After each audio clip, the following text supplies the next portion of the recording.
Good morning and welcome to our seventh Acknowledging and Confronting Our History session with clergy. I'm Chris Faison and I'll be facilitating our conversation. I'll share my screen with you.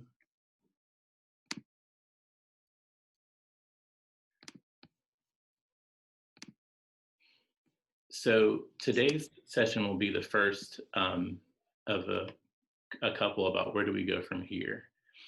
And our first question, and they're all kind of similar, but just a focus on different pieces of the community that we've been focused on. So the first question, how can we impact policies, practices, and behaviors in our Chapel Hill business community? How can we impact policies, practices, and behaviors in our Chapel Hill business community? And so a couple of things to be thinking about when we, just to get us started, when we think about the business community is ideas such as all labor being treated with dignity, livable wages, jobs with robust healthcare, and then understanding both the non and for-profit setup for businesses in general. Okay, and then the next one, again, looking at policies, practices, and behaviors in our Chapel Hill housing market. So how can we impact policies, practices, and behaviors in our Chapel Hill housing market? And with housing in particular, we'll think about affordable housing, as well as a concept I brought up in conversation number 5 about municipal underbounding. And that's when communities, as we mentioned before, I know Lisa's talked about with Rogers Road being either a donut or just outside of jurisdictions and no one really is responsible for them. So that's some of the ideas we can think about for that. And then for the third question, how can we impact policies, practices, and behaviors in our Chapel Hill education sector? Policies, practices, and behaviors in our Chapel Hill education sector. So I wanted to reference this. I don't think we talked about this too much, but the idea of a schools or prison pipeline and how that can be dismantled, as well as not just achievement, but bigger than achievement are opportunity gaps. And that's actually for P20. So not just the K-12 system, but they persist through undergraduate and graduate school, graduate and professional school as well. So that would be our third question. All right. So, and to be honest, one of the things that a lot of community solutionists think about or strategists think about is how can we think of things that impact all of those together. So we can start off with honestly wherever y'all want to go. I mentioned those 3, but I don't want us to feel like we have to go in that order. But it seems as if business tends to kind of be the start, which leads to housing, which leads to education. But feel free to. I don't want to make us have to go in a certain direction. So, but I'll just be taking notes from themes so we can then integrate that with our conversations with our communities in another week and a half.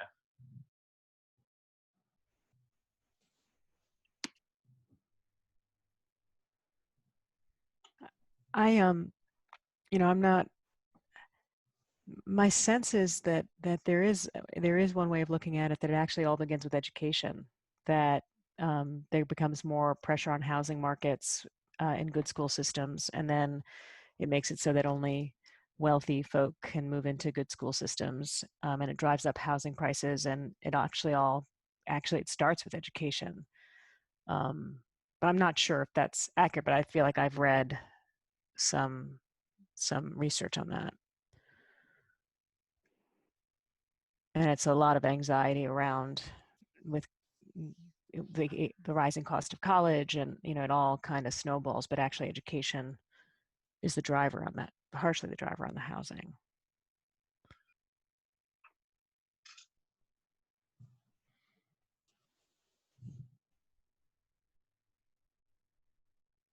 It's really interesting,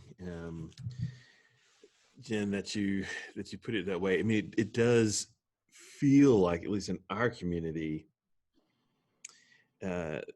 it drives so much. Well, one way of saying it, if we think back across our conversations, is this community was built around education, um, and that education continues to push it in positive and negative ways.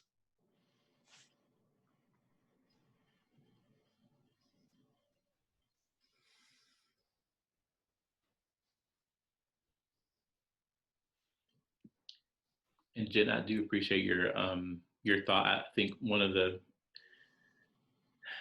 things I was thinking about as far as like what direction or it's basically multi-directional, right? Like, but I do know housing um, with respect to districts tends to determine, where students do go to school. So thinking about it, um, that's what I thought about like how you framed it. And again, I think it's really dependent upon how we want to begin to approach it ourselves. So I think Barry was going to say something. Well, Justin's comment just reminded me that the pastor emeritus here at University Baptist Church often said that Chapel Hill is really a mill town. It's just that the mill produces degrees and not furniture or textiles. And so the interconnection of education and business and housing and everything else, I think he's right on target in terms of this community.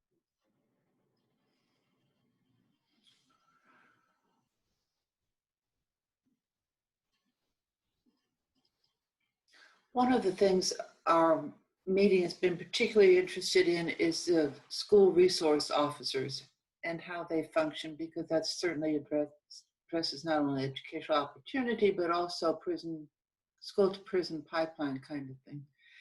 And I think being more involved with our school boards, letting them know exactly what our thoughts might be and encouraging them is something that we're working on. And I also think, not to go too solutions focused too soon, which I want to do, but we are facing massive the inequities right now with online schooling and people that are going to be potting and hiring teachers and or the capacity to, and I don't want to, there are a lot of different factors to protect one's kids' mental health and emotional health, and but I am up at night saying, should we be just like creating some huge fund for more at-risk students to be in some form of a structured, safe environment in small pot. Like, I mean, I'm always like creating structures and systems that are impossible to implement. But, that was what I was wondering. Like, should there be some major push right now just to support students that are going to be the most at risk for emotional, mental, educational negative outcomes from this structure, this time we're in. So, but I'm like whoosh, leaping. Well, So. I'm glad that you mentioned that, Rabbi Jen.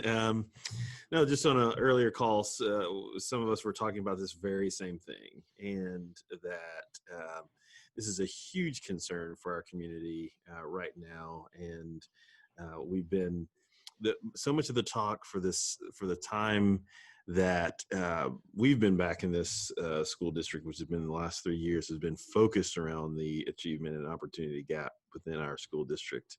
And now we're moving into a time when that gap could increase dramatically. So yes, what would it look like if our faith communities pooled our resources in some kind of way to make sure that we serve those students who might be in many ways further disenfranchised, further left behind, further marginalized by our school system.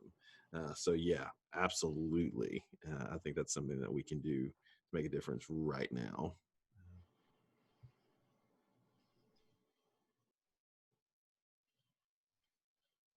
Is anyone, I mean, I thought First Baptist was doing some kind of academy or resource center, and then NAACP has been doing some pairing, right, for help with online learning. So I feel like there's stuff that's out there.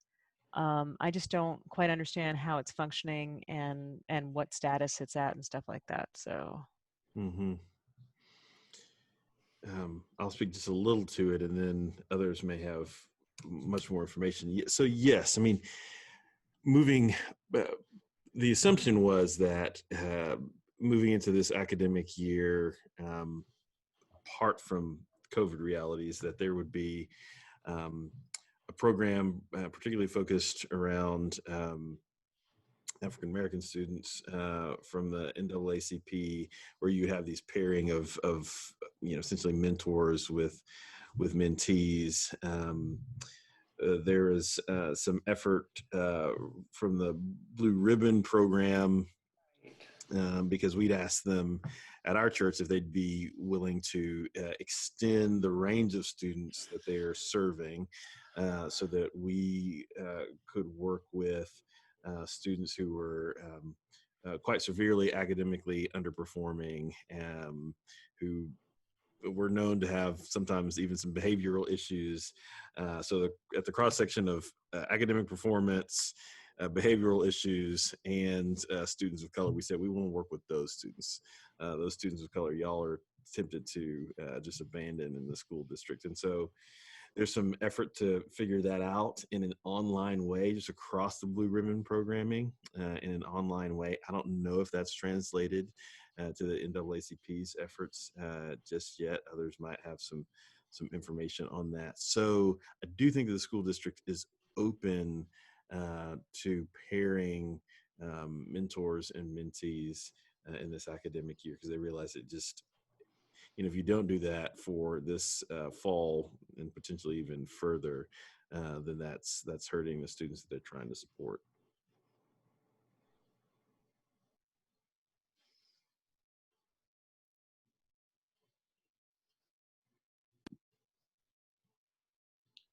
One of the ideas that I mentioned that I actually just heard not that long ago, I've known of it, but I like the way it was framed um, by Reverend Bernice King, in talking about all labor being treated with dignity. And so, what are people's thoughts about that, especially as it relates to, you know, there was a whole move earlier a few months ago about recognizing frontline workers and calling them heroes, but then given our conversation about race in our specific community, we also know that frontline workers tend to share certain ethnic and class backgrounds. So I just would love to hear people's thoughts about that as we're thinking about solutions that we can move toward as a group.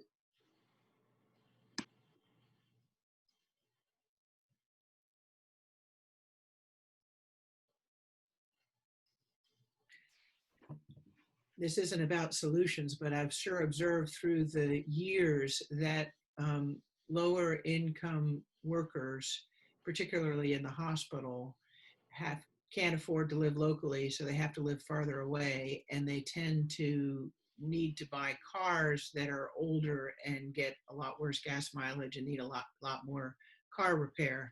And so there's a bit of a vicious cycle there that they have to drive farther to get to work, but they also can't afford cars that can get them to work economically. And they live outside of the public transit system or anything else. And so that's part of what's driven me to really want to get engaged with the affordable housing movement in our community. Anything that can help break that cycle. I don't know how we get there politically in this climate. It all may change in November. But it seems to me that we have to take dignity beyond the concept of just treating people respectfully. But it has to include things like, as Chris mentioned, it has to include healthcare. It has to include a reasonable wage for people to be able to support themselves and their families. And I don't see a clear path forward for that in this state, particularly right now. Whether that may change in November, But perhaps we should also be thinking, what can we do locally to put that forward for a livable wage and health insurance? One of the things I wonder about for us is if we, could we all commit to the Orange County living wage? And all, I mean, we might already all be participants in that, but to commit as communities of faith, part of what dignity looks like is that we're clear that we're all committed to a living wage amongst our staff teams. I'll say that we made that commitment as a Kahila, and there's a difference between a living wage and a housing wage in this town. So, I mean, it's a step, a living wage, and we also have really made a strong commitment around healthcare. But there is I mean, I'm amazed at what a living wage is, and it's not necessarily a housing wage here. So, but I think it's a good first step, the living wage commitment.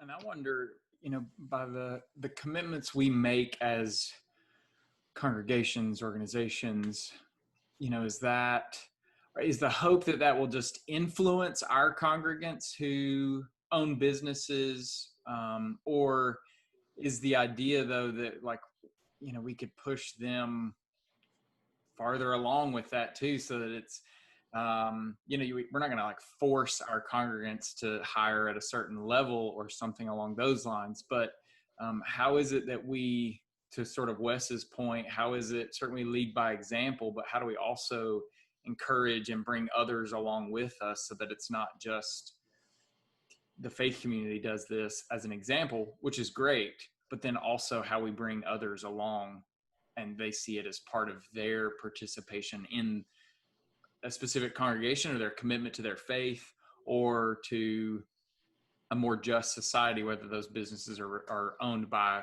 members of our faith communities or not. Yeah, Kurt, that's a really good question. I think that's something that, and I know Wes, we've talked about this a couple of times in conversation. I think that what will really be interesting for us to consider today, and for a while, is when I referenced the combination of policies, practices, and behaviors. I think the practices and behaviors is the part that I'm really more interested in, because policies, as we've seen, in previous generations that has impacted people, and I'm not saying we should abandon it. But I've also noticed, especially when it comes to things like Brown or, even masks, people's practices and behaviors really determine how they respect or adhere to policy. So I think, to Kurt's point, it'd be interesting for us to think about, and even offline, how do we help create those conversations where we're not causing too much strife? Like I'm not necessarily looking to upset people and people to, leave and jump to other, places of faith. Like, it's just more so trying to help have those conversations and then see how people, what are some of the initial reactions? Like, we're not even gonna, I think it's good that we're not using charged language. We're not using language that's, potentially on extremes politically. Like, we're just trying to talk about this as innocently as we can. So I do think that that's the idea, is to just have those kind of conversations, share, within this group, again, here, offline, what may have worked, connecting people who may be in similar types of, or dissimilar types of fields of work that are trying to do these kinds of things, especially in this environment with just all the challenges that we're facing. So I think that's definitely the goal or the hope, as opposed to just running for policy change, but then the people haven't caught up to where we're trying to push things for.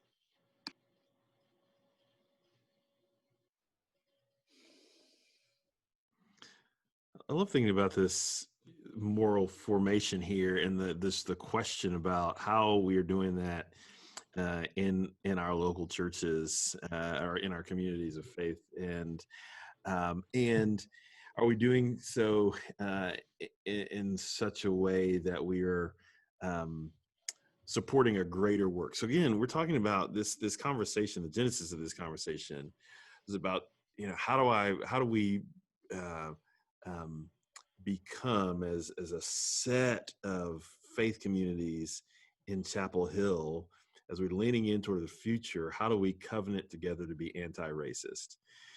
And so how do we covenant together as we think about what it means to have anti-racist policies, what it means to have anti-racist practices, what it means to have anti-racist behaviors that we all support? Believing that, or for me at least, with the acknowledgement that, if we are leaning in, if all of our faith communities are leaning in to this kind of anti-racist formation and work, my experience is it doesn't take a whole lot of conversation around this to make someone very irritated and want to run from it. Doesn't take a whole lot. And I just love this picture that if I say something that makes somebody irritated and want to run, they'll run to one of your faith communities and they'll get there and go, my gosh, they're saying the same thing. And then they'll run around town before they realize they just can't escape what God is doing here. And I love that picture because folks do want to run. And I've said to folks sometimes that, as you lean into conversation about anti-racist policies, anti-racist practices, anti-racist behaviors, that the tension you feel, the frustration you feel, the ability, the desire to push back might be the work of God to dislodge that from your spirit. And that tension can lead to a blessed resolution, but you can't try to escape it. So as we think through these things, I wonder, what is the formation that we believe we're doing together to help? Maybe this covenant of anti-racism is in part, for at least us, a covenant of moral, ethical formation.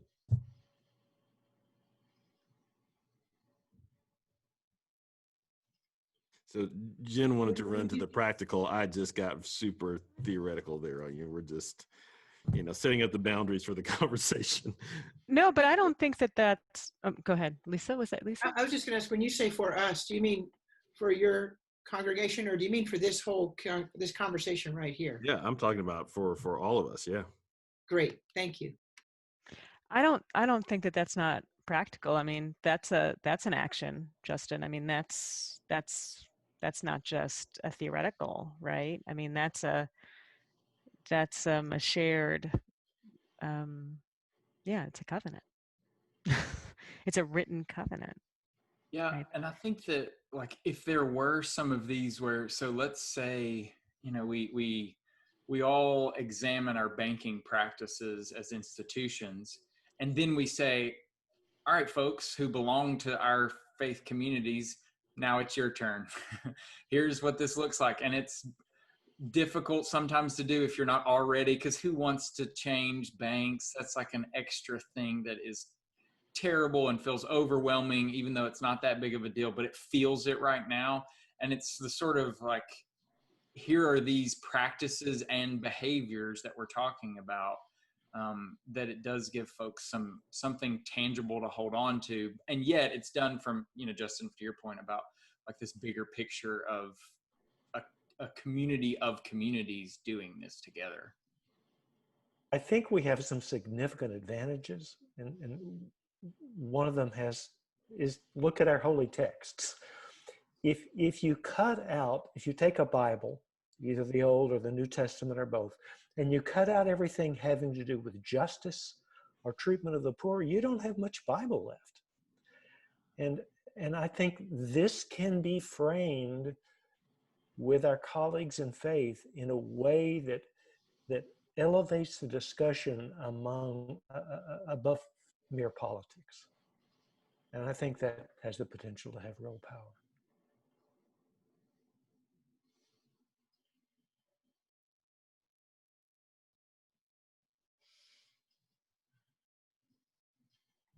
Well, if you just start with everyone being created in the image of God, and that we're therefore all created in the image of God. And so there's an inherent respect for one another that is called for in that. I was really moved by a particular phrase that Barack Obama used in the eulogy for John Lewis when he referred to those things that would dent the dignity of others.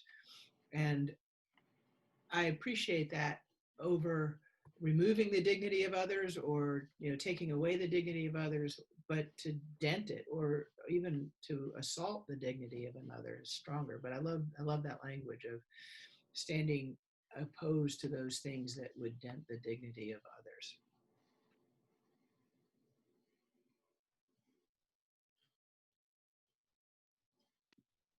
Yeah, and to Wes and Lisa's points, I think that I think there's just to everyone's points, even what Jim was saying, like there's really some interesting possibilities because in just talking to friends around the country, there I don't hear a lot about taking concepts and ideas and then applying them, where people live because it's easier to focus on larger national or regional or state conversations and not really want to translate it back to where we are. And I think one other thing that Lisa's helped bring up is you know I'm sure there's others, but Rogers Road is a perfect example of a municipal underbound. The fact that Lisa was even saying, is it Chapel Hill or Orange? Like, like I don't know if either have even adopted that. So I think that's an example, if people thought that was something they wanted to do, especially members of your community of faith, if more than just a couple of people are saying there's something wrong with this, like someone needs to own this.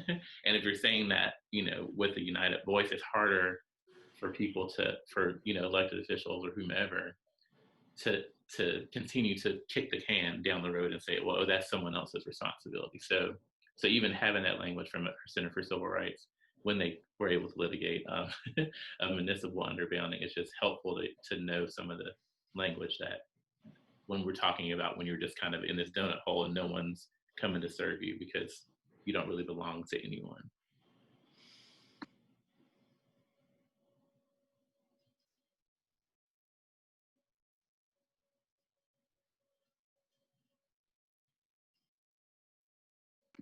Any other thoughts or ideas that that people may have had in other conversations that they didn't get a chance to share, or just I know again we're going to have another time to do this, hopefully a couple of times. But any other thoughts about some of the concepts we were talking about, and with respect to the different forms of racism, individual, interpersonal, institutional, instructional, and then anti-racism and anti-racist as like the last couple of terms and quotes we were looking at?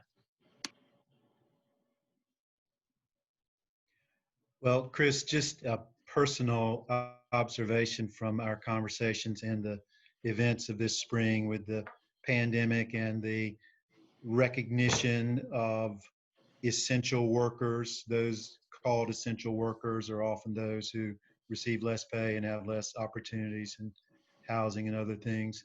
And then with the outbreaks of racial violence, it just is a learning experience for me that the real tension is between kind of the cultural value of creating a bubble so that my family or my ethnic group is safe within this bubble, or committing to the good of everyone so that as everyone flourishes, I flourish as well.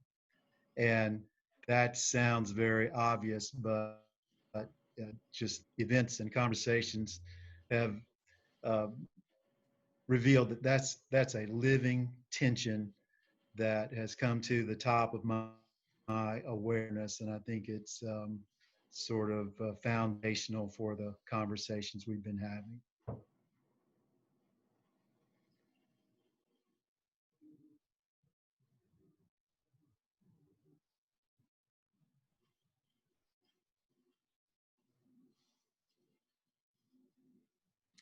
I think again the question, and this is why I really appreciated your three questions you let out with, Chris, as we think about the business community, housing market, education sector.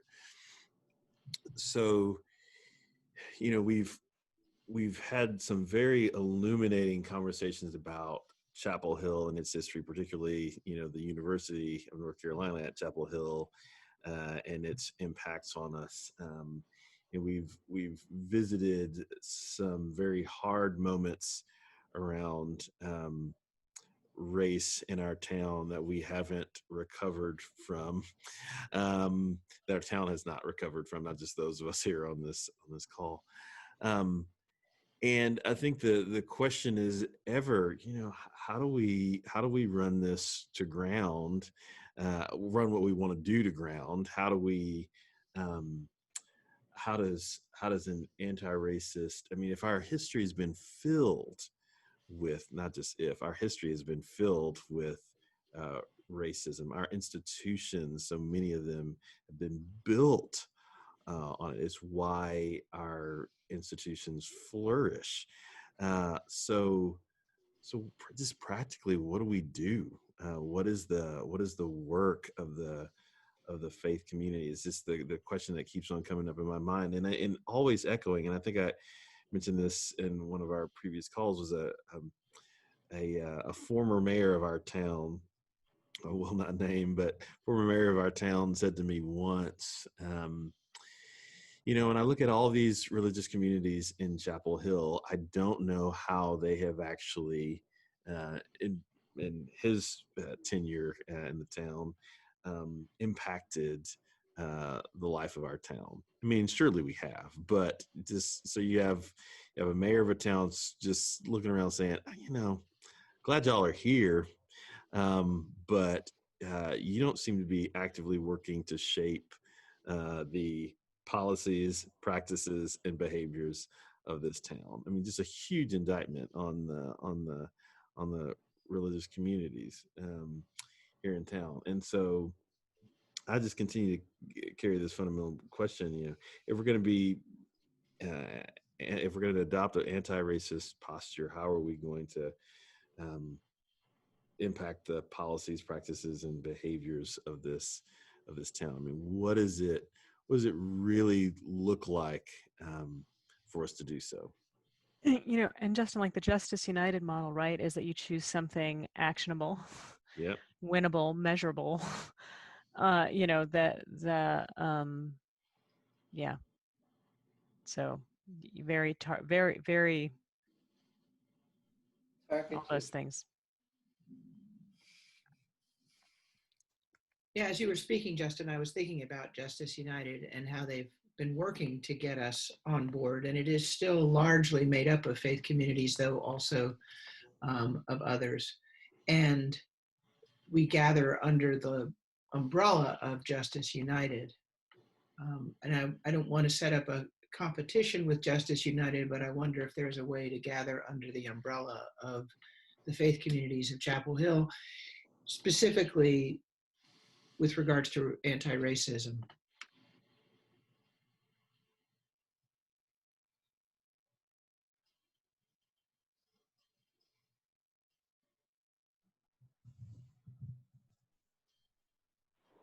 This is Jarrett on the phone. Can I ask a question? I'm curious, and I can't see like a raise of hands, but maybe somebody could just say the number.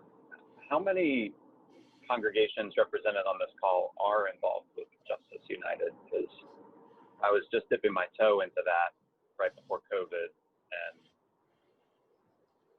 I don't know what the level of support is.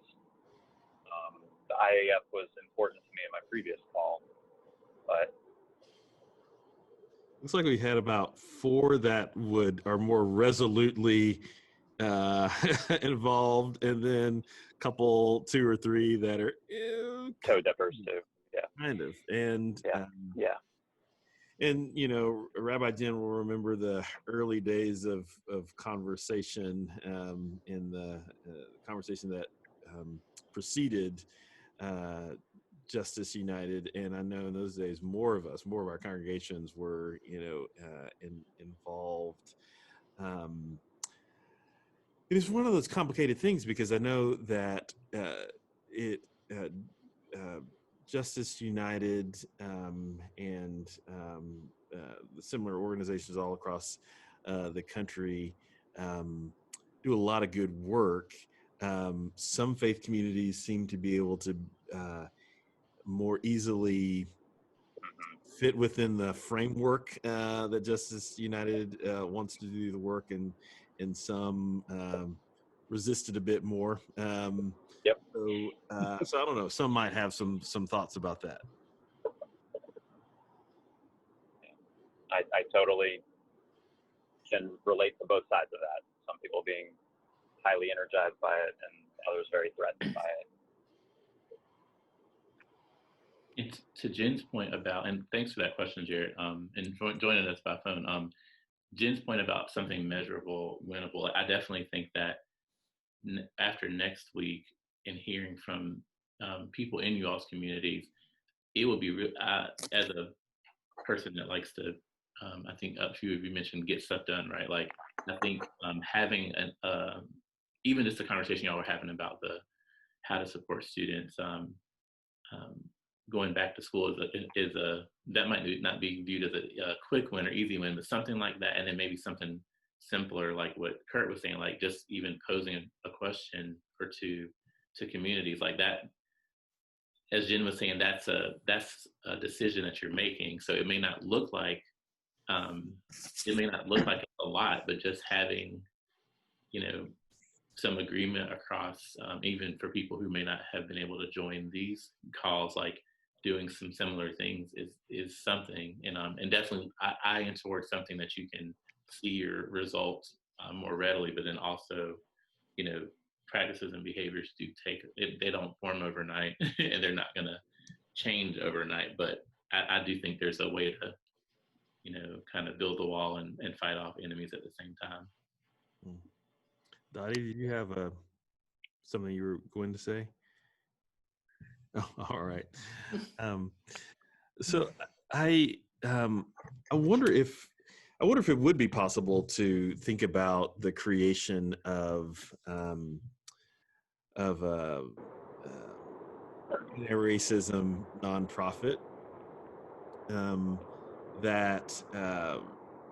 that we would be a part of, that could partner with groups like Justice United and others. But what I've enjoyed over these weeks, months of this group being together, is the covenant community that we've created and the sense of trust that has built up over these weeks of talking together about our town. So I wonder if we create something that our faith communities work in, and then find ways to partner with other organizations. Rabbi Jen, I think, has had some similar thoughts here and there. So I don't know if you have any amplifications to that.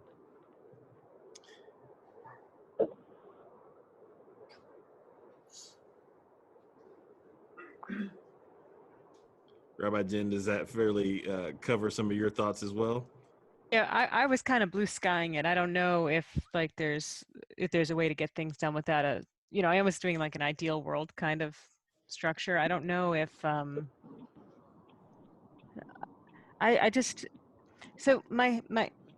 believe that a covenant would be great, and I'm also very wary of the performative allyship stuff and the statements that are just statements that have to go to boards and everyone like debates and challenges, but what does it really mean?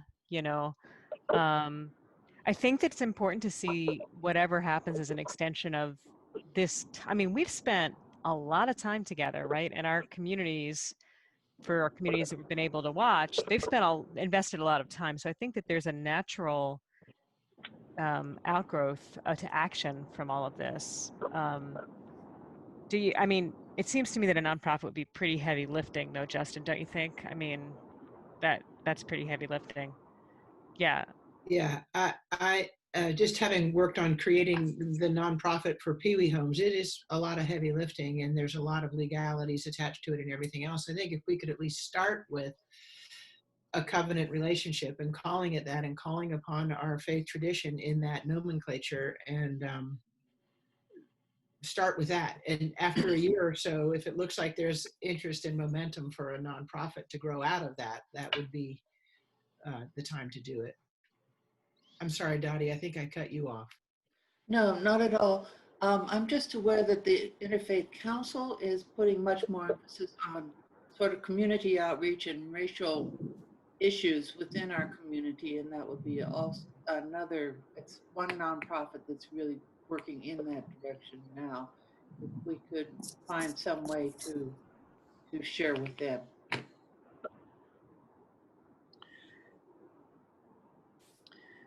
I've really appreciated the quality of these conversations over the summer, and it's meant a lot to me just to be a part of a community of pastors and churches that are seeking to walk with each other faithfully.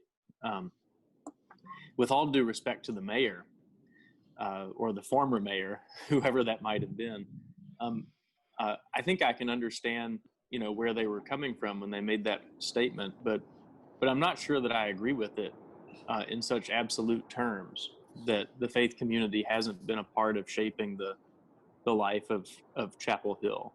I think that we have been, for good and for ill. Our faith communities consist of a great deal of, if not racial difference sometimes, then certainly ideological difference.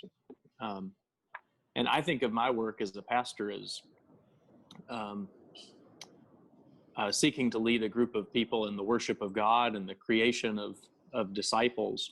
And I think that really involves citizenship, faithful participation in the life of our community. And I feel like over the past couple of years, we have really grown as a church and as a community of churches in that way. I don't know what this really involved before I got here, but I just look back over the past 2.5 years that I've been here, and some of the really rich, faithful conversation around Silent Sam that the churches participated in. I remember coming together after the Tree of Life synagogue shooting. And then I really think about how our first impulse was to try to connect with each other when we faced this huge, major COVID challenge. And then how that has grown into some deeper relationships around what it means to be anti-racist together. So I see a lot of positive ways or positive movement that we've been taking together in terms of building a community of churches and pastors who can work together. And I really share with all of you the hope that we can continue doing work like that. I guess Dottie's and Yeah, I just wanted to interject that the IFC, for example, was founded by 7 good church women and Robert Seymour. So they've had a tremendous impact on our communities. I just want to insert that as part of what faith communities have meant to our community. Another thing that I feel is pretty actionable is that together we might articulate just some statements about what is tantamount to racism and anti-racism. And when there are racist policies before the school board or before the town council, I think that as a community of churches, we should strive to speak with one voice about that. It may be hard for us to reach some consensus around how to articulate what exactly is a racist or anti-racist policy.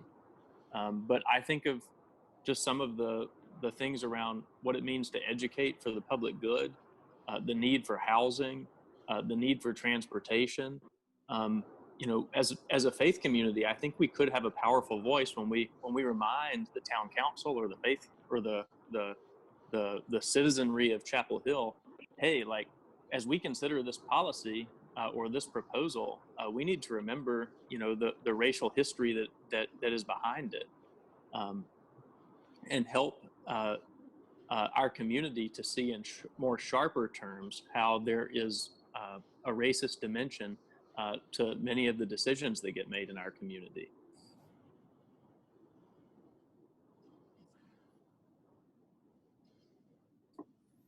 I'm just wondering if one of the things that we're struggling with or we're developing is a statement of what our position as Chapel Hill Friends meeting is about racism, and to articulate that, put it in words. And I think that's it's been a useful exercise for us. And Cameron and Dottie, I like what you're saying, and I will say, you know, as a Black Southerner who's also a follower of the Christian tradition, like the things that got my attention in the bevy of statements were statements that actually were tied to action, and so I think there's a way to do both, and I think that there, you know, sometimes the action can be the statement too, right? Like just thinking about showing people versus telling them. Sometimes it's, but I think there's a way to look at doing both. Some things that are more egregious probably definitely need a statement, but if the action, like if we're like, you know, the fact that y'all are even considering how to support people who really need, the students who need the most help as we transition to a school district, that is something to be commended. And I don't know how many other coalitions are doing such things. So, but just, yeah, I think there's something between the words and the actions that it'll be interesting to see the next time what the communities think about with respect to that. And, you know, especially as we look across the periods that we've covered.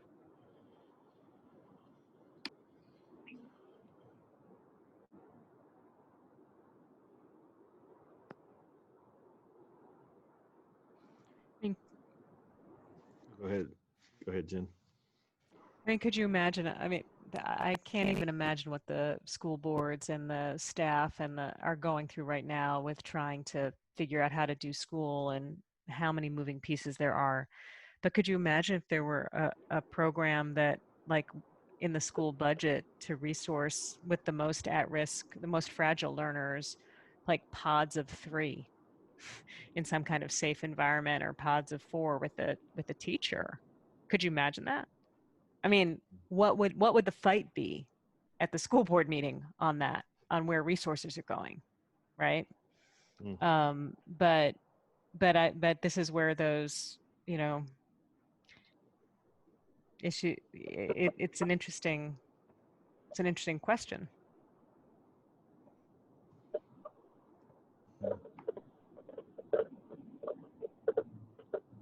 And by the way, this is like things that I would normally brainstorm within my own brain that I'm now like putting out there on a Zoom call to be recorded for forever. But, you know, but those are the kind of questions, like somebody's got to give something up, right? Right. And the other beauty to Jen's question is that, you know, you all are independent. You don't, I mean, you want to work with institutions, but nothing forces, you're not under them. Like you have the ability to do what you need to do. And sometimes it's ask forgiveness and then let people come and follow you. Because if you're doing what needs to be done, how do you work against that? Or why would you work against that is probably a better question. So I think I love that. I mean, yeah. I'm not even looking at the issues of the risk to the teacher, and if we need to all be online and not be together. Like, I mean, the public health, like, I recognize I'm just brainstorming, right? This is what my brain does. But, you know, those are the kind of questions I'm asking myself. Like, here's the problem. What would a solution look like? And then work back from it, right? But this is completely removed from all of the logistics and the funding and the systems and structures that need to make things happen. But Mhm.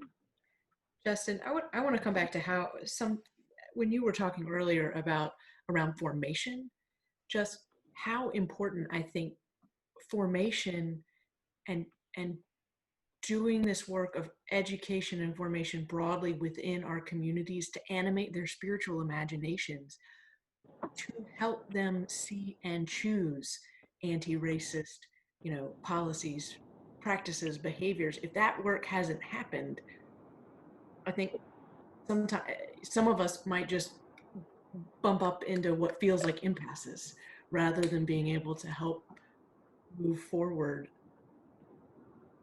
uh, things that perhaps seem clear.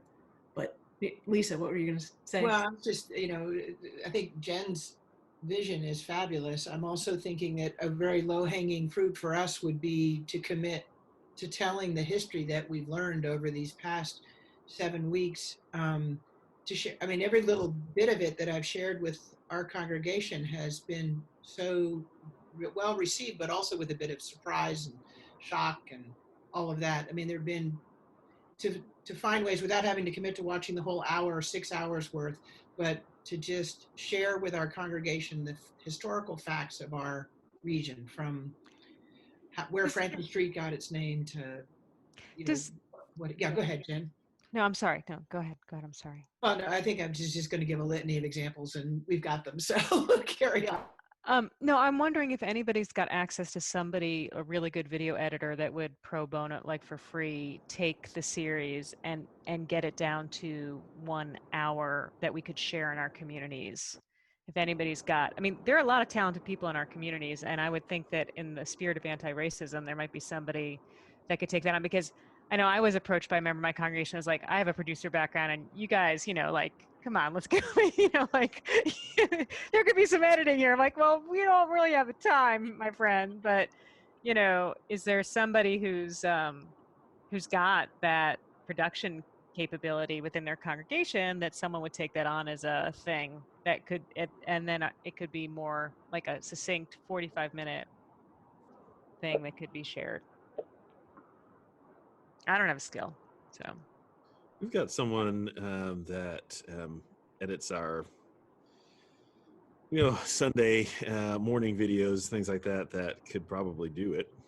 I mean, it's a lot of whittling down, but I think they could do it. Well, even just to highlight Chris's initial presentations and the questions that he asks, and to remove us from it, other than to show that we're all in on it or whatever. But I almost wish we could do that before we had the conversation on the 12th. But it may be in the conversation on the 12th, we could say, let's commit to the creation of this and to the watching of this and to the conversations that come out of it, and then come back together. I don't know. But I do think it gives us a common vocabulary, it gives us a common awareness, and it helps us to realize, sort of to tackle that Chapel Hill sense of we've got it all worked out, or we've done, we're such a progressive liberal community. Zap. That's got to be zapped. Mm-hmm. Lisa, I actually would like to have some of you all's interactions. I think were the best piece personally, but there's a way to be able to do, I think, some of those things. I think Jared, are you trying to chime in? Oh, sorry. Thought I was on mute. My bad. No, I wasn't trying to chime in. My bad. Okay, no worries. Jen, you were going to say something? Lisa, so are you envisioning a different timing? I mean, the only thing our community is up against is, everything starting September 17th. But I know we were trying to come back together before school started. But are you envisioning that we could like have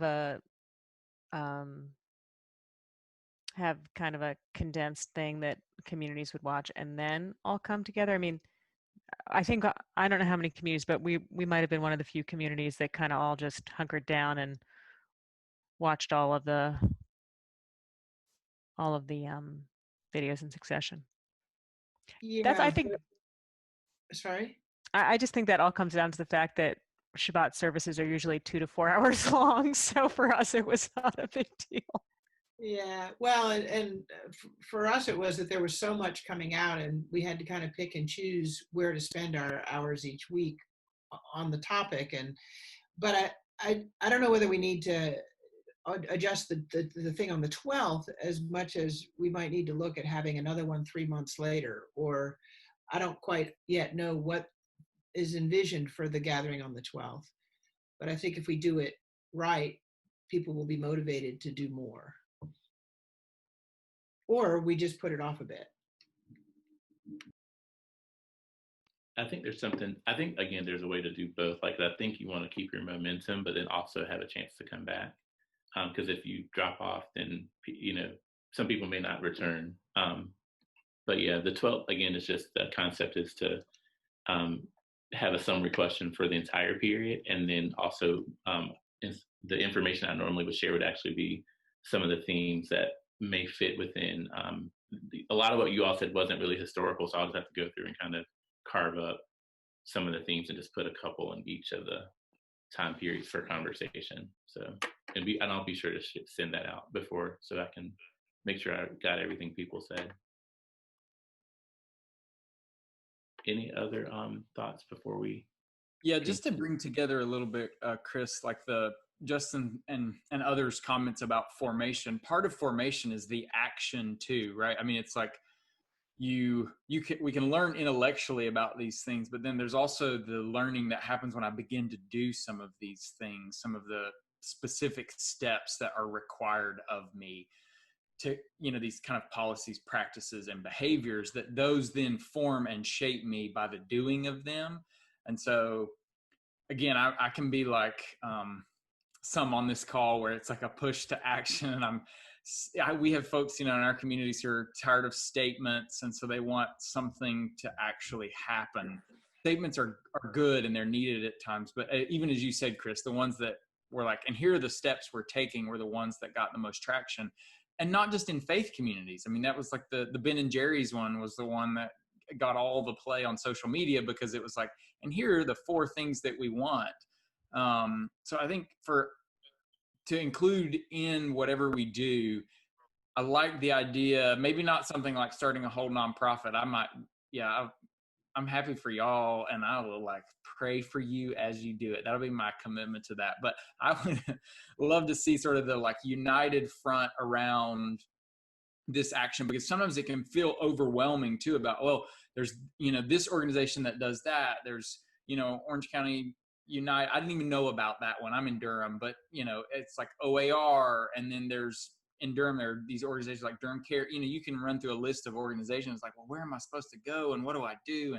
And so then you're paralyzed by it and you just sit back and don't do anything. And so I think giving folks sort of a focused attention on something, I think that could be really powerful.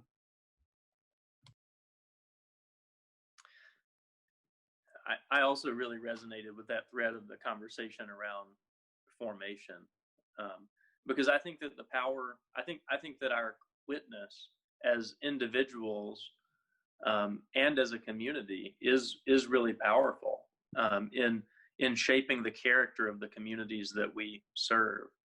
So I think an important question that I sort of carry with me, and I know all of you carry with you in your own way, is around how do we give glory to God by growing as anti-racist people, or how do we give glory to God or serve Christ by seeking to purify the world of racism and white supremacy. And I think that in our preaching and our teaching, in the programmatic work that we do in our congregations, I believe that we can make a difference in that way, because I do believe a lot of Christian formation is taking place among folks who worship with us and who participate with us in that way. So in a way, that's what makes this effort different from IFC or Justice United or whatever, but it's focused on how are we going to commit to the formation of the people in our congregations to anti-racism. And some of that will be by getting involved with IFC or whatever, but how do we commit in the formation of our own congregation? mean, it just seems to me that given all we've talked about, I think that was what continues to be powerful is the friendships that are expressed here in this call, and the growing friendship, and and how out of a friendship can emerge a shared commitment covenant to anti-racism, which I do think that I like the idea of having, things that we could, I mean, writing things down is good. All of our communities believe that writing things down is good. So something that we can come back to and could be a guide for us as we are having conversations with the town council, or having conversations with the school board or others. I think that's a lovely idea. And then perhaps it is that as we continue to walk in relationship, walk in friendship together, that we'll continue to be moved to address certain areas of our town's life, and continue to partner with people who are already working in those areas, be it IFC or Habitat for Humanity, or whoever it might be. Maybe that's how we move forward, as long as we're committed to moving forward together. So a little bit more organic than a creation of a nonprofit that Kurt's going to pray for, that kind of thing. I wanted to say thank you to all of you, because I'm encouraged that leaders of faith communities are front with the thinking and the hope that's behind this. I like to believe that shepherds ought to be out front, and that sheep tend to follow the lead of the shepherds. So thank you for that.